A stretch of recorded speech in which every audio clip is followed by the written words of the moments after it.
Hey everyone. Like I said, I'm going to have a few more videos about, more for tenants, right? So, tenants, just like landlords have to do everything properly and serve notices properly, so do you. So, we talked about some of the forms before, like the T2s and T5s, that are really good protection against you. This time we're going to talk about the N9 form, okay? So this is the form to end your tenancy. So if you're going to end a tenancy, really, you can give your landlord notice, but this is the best way to do it, just to make sure you really, CYA or cover your ass. So we're going to break down this form for you, okay? The N9 form is, so it's official, is tenants uses to end their tenancy. Okay, so it's for the tenant to use to end the tenancy legally and properly. Now, a lot of people have just given notice in writing to their landlord, and landlords have accepted that. But that's okay, but they don't have to. So just don't get yourself in trouble. N9 form. It's the legal way to do it. It's what you need to use if your month to month or your fixed term is coming to an end and you want to move out. Okay.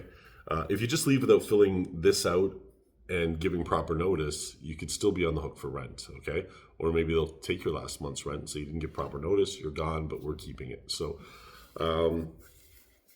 when you can use it, if you're month to month, you must give 60 days notice, and it has to line up with the rental period. So usually the first day of the month. So if you give a notice, if you pay your rent on the first day of the month, and that's when your lease started on the first of a month, and you give notice on the second day of a month, that notice doesn't start until the first day of the following month. So this is a mistake people made. It's very crucial that you get it in before the first day of the month, okay? So get it in on the 31st.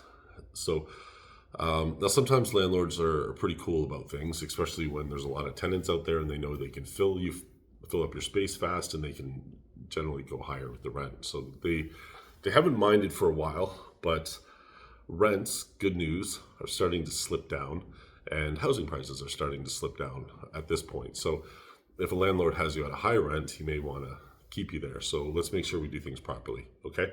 So let's say you've got a year lease, but after 7 months you need to move. You can't just serve an N9 and walk away. You need the landlord to agree, or you'd have to find someone to take over, or basically sublet, or the process is called assignment, actually. If your landlord says no to an assignment, that's where the system protects you a bit, because you can still leave, but there are rules, okay? So it's hard for landlords to refuse assignments without a real reason. They can't just say no, okay? So just know that. Now, the form you can get off the landlord tenant site. Again, I'll put a link in the bottom so that you can get access to that form. So it's a simple form. You can get it right off the website. You just fill in your name, your landlord's name, the address, the date you want to leave, and sign it. Okay? Be very careful about the termination date. You have to account for 60 days from the start of the rental period. Again, so we'll just make it simple. January 1st. So serve them December 31st or sooner. Then you have all of January, and then you have February, right? So February could be tricky because it says 60 days, but usually 2 months notice and the start of a rental period has been fine. That's actually a good thing. I should look into that. But it's a leap year, so we'll say 29th. It is 60 days with 31 in January. Then you're going to be out at the end of February. But if you don't serve that notice until the 2nd of January, then you're actually February and March. So you're not leaving till the end of March. Okay. I just had a tenant who didn't actually told me verbally that they wanted to leave at the end of a certain time, and then said, do I need to put that in writing? And I said, well, you do. So I think I got that on maybe the 3rd or 4th of a month. But it was a really good tenant. She'd been there for several years, never caused a problem, always paid her rent on time. And I'm happy to see her move into a bigger space. So these were just 2-bedroom condos.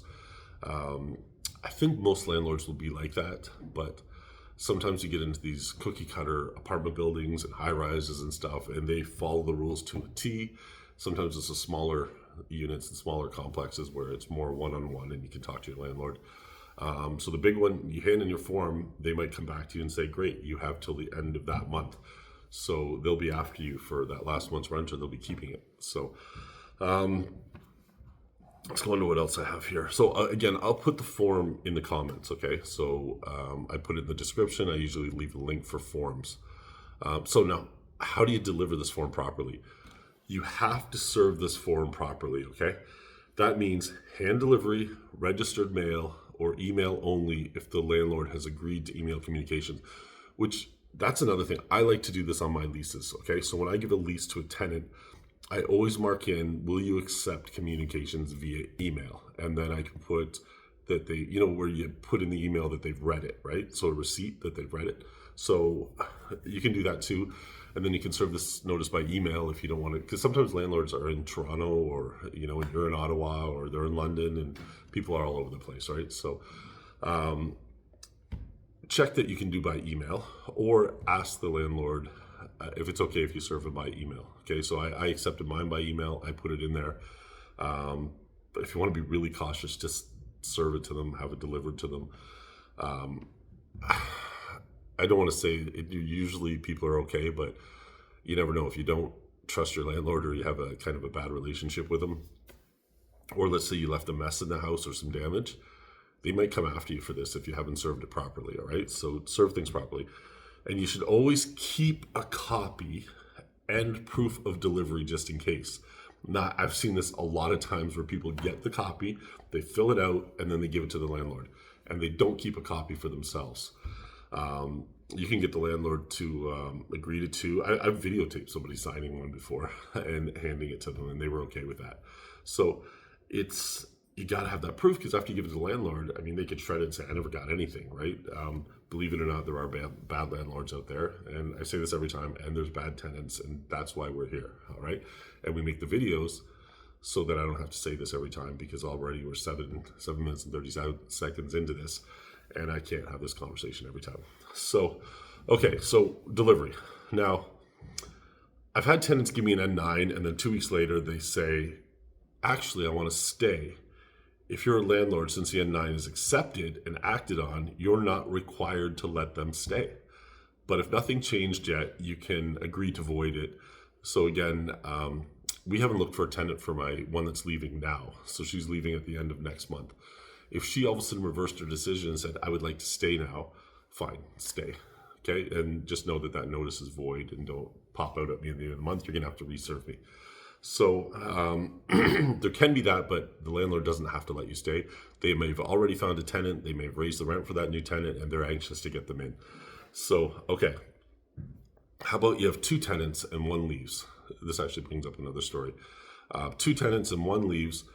I get this a lot. There's 2 roommates on the lease. 1 wants out. If one serves an N9, it ends the tenancy for everyone unless an new agreement is signed. So it's really important to communicate to the landlord that it's just you leaving, okay? And then the tenant that's still there will have to get a new lease signed, or the landlord could say, you don't qualify now as one person. So that's gonna be a whole nother barrel of monkeys or something, whatever they say.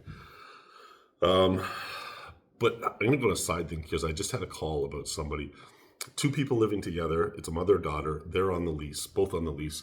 And the daughter was there originally, but they re-signed a lease with the 2 of them. But now the daughter wants to kick the mom out. The daughter's gonna have to go through the landlord tenant board and get an eviction notice for her mother that's on there, okay? So, and the daughter's now not accepting rent from the mother to pay the landlord, so the mother's gonna pay the landlord directly, her half of the rent. So it's becoming a mess. You never know where relationships are gonna go.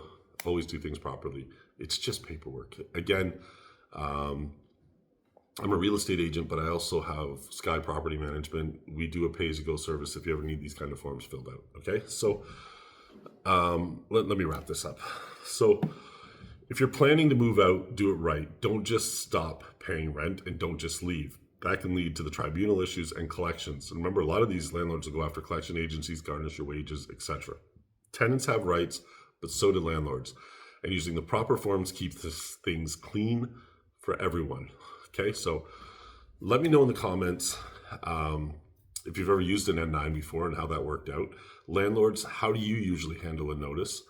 And if you need help with rental forms or situation, reach out to me through Sky Property Management. We help with tenants and landlords with issues every day. I'm not kidding, every day. If you could like the channel, subscribe, and share this to anybody you know is a renter, that's great. I always end with saying there's 11, sorry, that's too many. There's 1.7 million renters just in Ontario. We can clean things up and help out.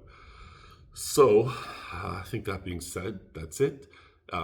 Just a side note, I was thinking about doing kind of like a podcast channel with stories. So if anybody has horror stories or a landlord wants to talk, I was even thinking about having a paralegal come on and talk about some stories.